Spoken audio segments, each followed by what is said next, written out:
warahmatullahi wabarakatuh. Perkenalkan, nama saya Tuti Asmara dengan NIM B1B123053.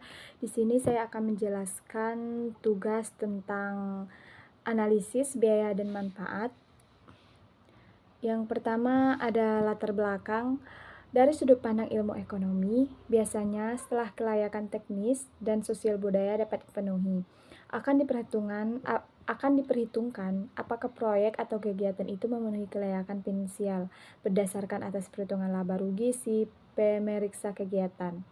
Kemudian, dengan memperhitungkan biaya alternatif atau biaya implisit yang merupakan biaya yang seharusnya diperhitungkan untuk faktor-faktor produksi.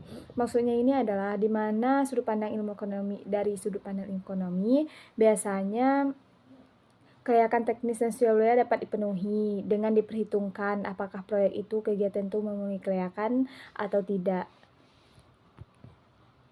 Selanjutnya ada rumusan masalah. Yang pertama terdapat bagaimana analisis ekonomi dapat diterapkan pada analisis anggaran sehingga kegiatan yang dilakukan oleh pemerintah benar-benar memberikan manfaat. Yang kedua ada apa salah satu pendekatan yang umum dipakai dalam pengambilan keputusan berdasarkan manfaat dan biaya proyek atau kegiatan. Yang ketiga ada apa yang membedakan manfaat dan biaya dari suatu proyek tersebut. Ini yang kita bahas. Dan yang selanjutnya ada tujuan. Tujuan dari ini yaitu untuk satu, supaya kita mengetahui bagaimana analisis ekonomi yang diterapkan pada anggaran. Supaya kita mengetahui bagaimana proses analisis ekonomi yang diterapkan pada sebuah anggaran tersebut. Yang kedua ada untuk menilai pendekatan yang dipakai dalam pengambilan keputusan. Kita dapat menilai bagaimana cara yang dipakai dalam pengambilan keputusan tersebut. Yang selanjutnya ada untuk membedakan antara manfaat dan biaya yang real dalam suatu proyek. Tujuannya ini juga untuk membedakan antara manfaat dan biaya yang real dalam suatu proyek.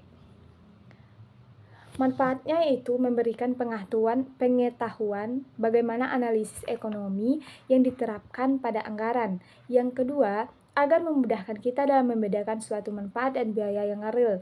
Yang ketiga, mengetahui tentang perbedaan manfaat biaya dalam suatu proyek. Selanjutnya ada pembahasan satu yaitu tentang kriteria investasi.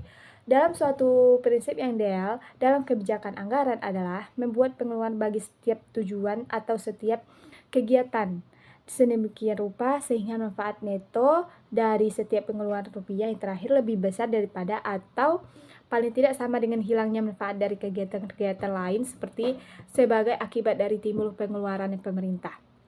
Maksudnya ini adalah dalam suatu prinsip yang ideal dalam sebuah kebijakan anggaran, yaitu buat pengeluaran.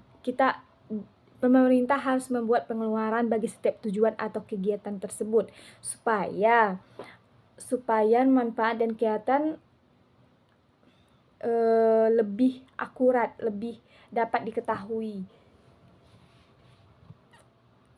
Selanjutnya ada analisis manfaat dan biaya.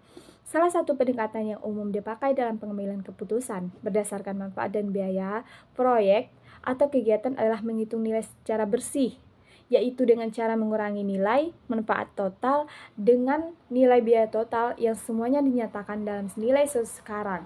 Bila nilai NV itu positif, yang ketiga ada manfaat dan biaya proyek. Manfaat real adalah manfaat yang timbul bagi seseorang tidak diimbangi oleh hilangnya manfaat bagi pihak lain. Sedemikian pula, biaya real adalah biaya yang sungguh-sungguh ada dalam masyarakat dan tidak diimbangi dalam pengurangan beban biaya bagi pihak lain. Maksudnya ini adalah dalam manfaat real merupakan seseorang tidak diimbangi oleh hilangnya manfaat bagi pihak lain. Kemudian, biaya yang sungguh-sungguh ada dalam masyarakat itu tidak diimbangi oleh pengurangan beban biaya bagi pihak lain. Yang selanjutnya ada mengukur manfaat suatu proyek. Langkah-langkah yang dilakukan dalam analisis ini adalah langkah-langkah yang dilakukan dalam mengukur manfaat dalam suatu proyek.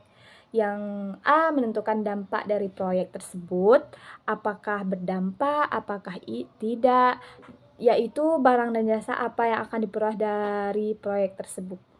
Kita harus menentukan barang dan jasa apa yang diperoleh dari proyek tersebut. Apakah ada, apakah tidak, kita harus mengetahui. Yang kedua ada menyatakan dampak dari proyek tersebut secara kuantitatif.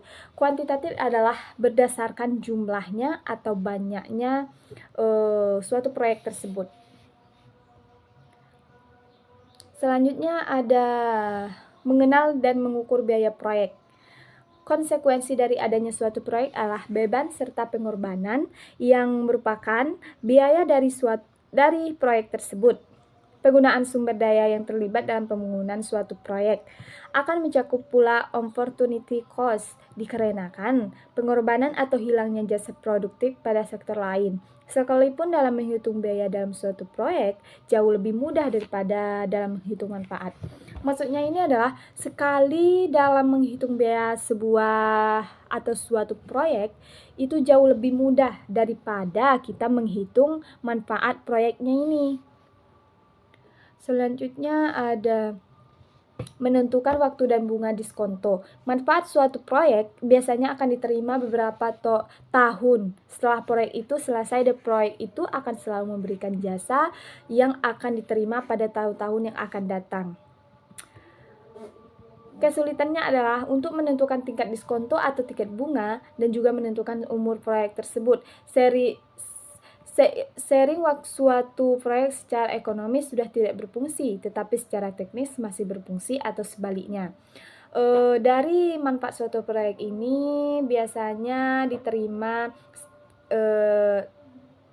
setelah proyek itu selesai atau proyek itu akan memberikan jasa yang akan diterima tersebut. Dan juga dalam suatu proyek secara ekonomi sudah tidak berfungsi lagi karena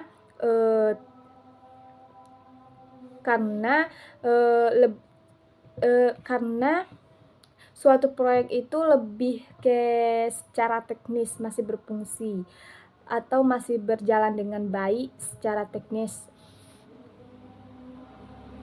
Dari materi tadi dapat kita simpulkan bahwa dalam suatu prinsip yang dalam kebijakan anggaran adalah membuat pengeluaran bagi setiap tujuan atau setiap kegiatan sedemikian rupa. Salah satu pendekatan yang umum dipakai dalam pengambilan keputusan berdasarkan manfaat dan biaya proyek atau kegiatan adalah menghitung nilai. Kedua macam manfaat dan biaya ini harus diperhitungkan dalam perhitungan manfaat di biaya suatu proyek tersebut. Mungkin itulah yang dapat saya jelaskan. Assalamualaikum warahmatullahi wabarakatuh.